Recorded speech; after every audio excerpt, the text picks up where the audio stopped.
bahwa memang sebenarnya ini peristiwa yang di 2016 ini mengarahnya sebenarnya ke kecelakaan lalu lintas begitu. Nah, bagaimana tanggapan Bu Titin? Ya sebenarnya masalah kecelakaan lalu lintas kan dari dulu saya sudah mengkomunikasikan itu, walaupun di persidangan hanya komunikasinya antara bukti-bukti yang tidak relevan dengan dakwaan. Dan sebetulnya saya juga tahu banget lah itu sebetulnya kecelakaan lalu lintas karena ada fakta-fakta yang secara umum orang tidak tahu. Termasuk sebetulnya orang tua pelapor, orang tua korban meyakini kok itu kecelakaan lalu lintas. Buktinya apa? Pada tanggal ada dugaannya. Ini nanti di cross check silahkanlah karena itu tugasnya Kapolri untuk mengecek ya. Pada tanggal 29 Agustus 2016 itu ayahnya korban sudah mengurus jasa raharjanya sebagai korban, anaknya sebagai korban kecelakaan. Karena gini, di 2016 kan kalau kecelakaan tunggal itu dapat separohnya. Tapi kalau kecelakaan karena ada lawan atau kecelakaan karena tabrak lari itu dapat 25 juta. Nah itu sebetulnya diurus, sempat diurus gitu. Tetapi konstruksinya tiba-tiba ada rekayasa pada tanggal 31, itu kan setelah adanya kesurupan Linda. Nah akhirnya memang 1 bulan kemudian setelah peristiwa ini jalan, kemudian ditangkaplah 8 yang akhirnya jadi tersangka dan akhirnya terpidana ini. Itu memang kalau cerita dari yang beredar kan memang di persidangan juga disampaikan. Awalnya kecelakaan lalu lintas, kemudian ada temennya Vina yang kesurupan. Jadilah ini pembunuhan gitu. Jadi pada akhirnya jasa raharja yang sudah diajukan itu sebulan kemudian dibatalkan oleh pelapor. Nah untuk konfirmasinya, saya kan dapat informasi ini jauh dari dulu. Silahkan aja ke Kapolri, ke institusi kepolisian. Karena apa? Ketika mengajukan permohonan jasa raharja kan harus ada LP yang berdinasnya masih ada di Polres Sumber, kemudian juga karyawan jasa raharjanya juga masih aktif kok sampai sekarang bisa dikonfirmasi. Mungkin kalau data kalau misalnya dari institusi kepolisian yang meminta bisa dikeluarkan karena biasanya kan 5 tahun sekali kan datanya di delete gitu karena sudah tidak ada masalah. Tapi kalau institusi kepolisian misalnya Kapolri yang minta, yakinlah bisa dibuka itu datanya. Kalau pernah ada pengajuan jasa raharja dari ayahnya korban laki-laki. Bisa dikonfirmasikan kepastian siapa yang dimaksud yang mengajukan jasa raharja ini agar lebih jelas dan apakah bisa dibuktikan bahwa memang sudah terjadi pengajuan, apakah mungkin ada bukti-bukti transaksi yang bisa menjadi barang bukti begitu? Yang bisa gini, kalau kita kan masyarakat biasa, apalagi saya hanya pengacara gitu. Kalau konfirmasi mengenai pernahkah orang tua korban laki-laki yang mengalami kecelakaan itu pernah mengajukan jasa raharja, ada anggota yang bisa dikonfirmasi betul nggak ada permohonan pengajuan jasa raharja.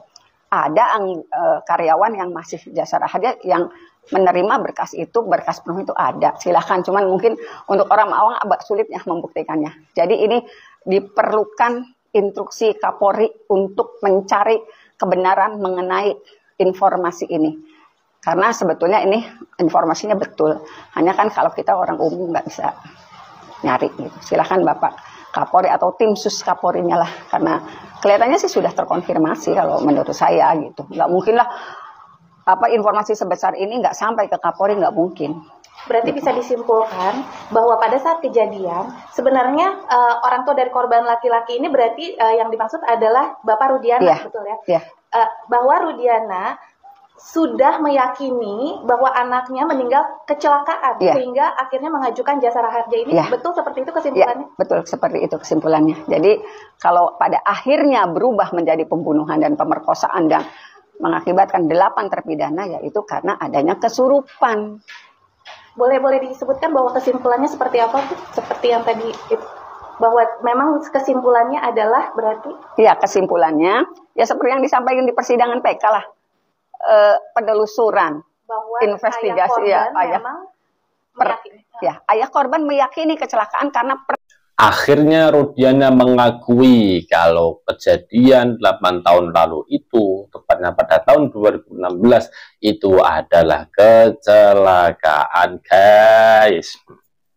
Oke, aku ucapkan salam dulu. Assalamualaikum warahmatullahi wabarakatuh. Apa kabar kawan-kawanku semuanya? Semoga sehat selalu dilancarkan rezekinya oleh Allah Subhanahu wa Ta'ala.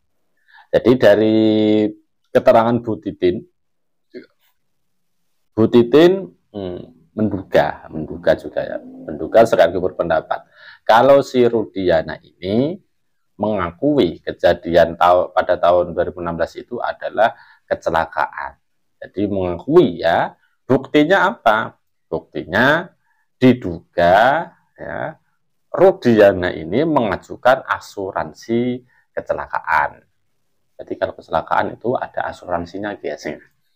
Kemudian Bu Titin menjelaskan sedikit. Jadi kalau ini kecelakaan tunggal itu dapat separuhnya.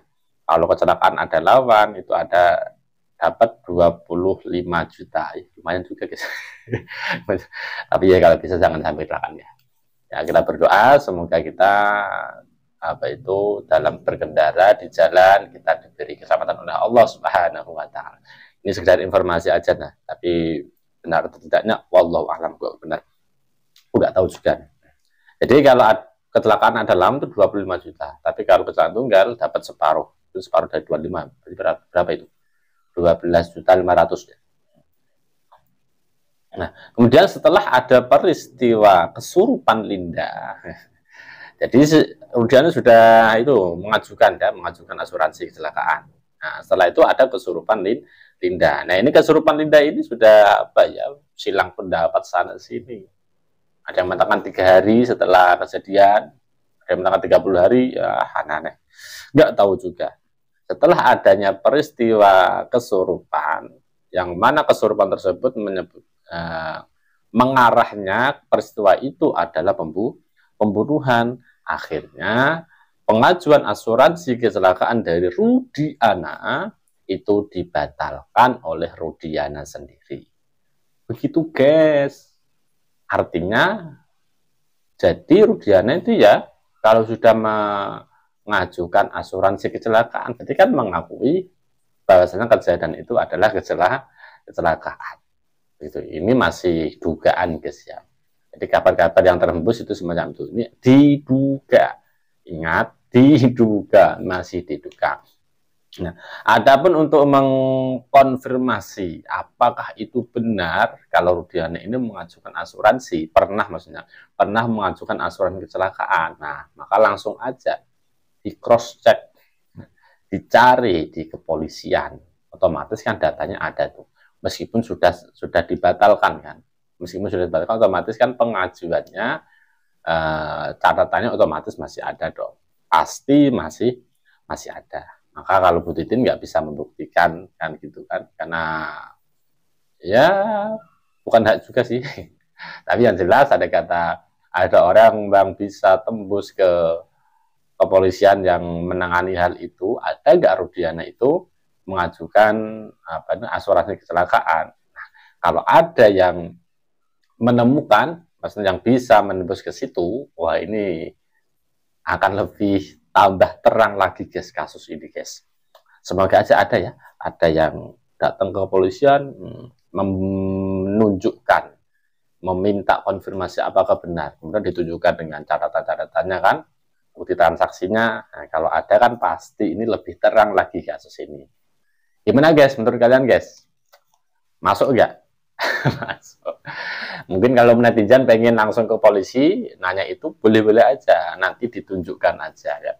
Nanti ditunjukkan aja ke semua orang di media sosial. Oke. Bukti-buktinya maksudnya. Oke, terima kasih. Assalamualaikum warahmatullahi wabarakatuh.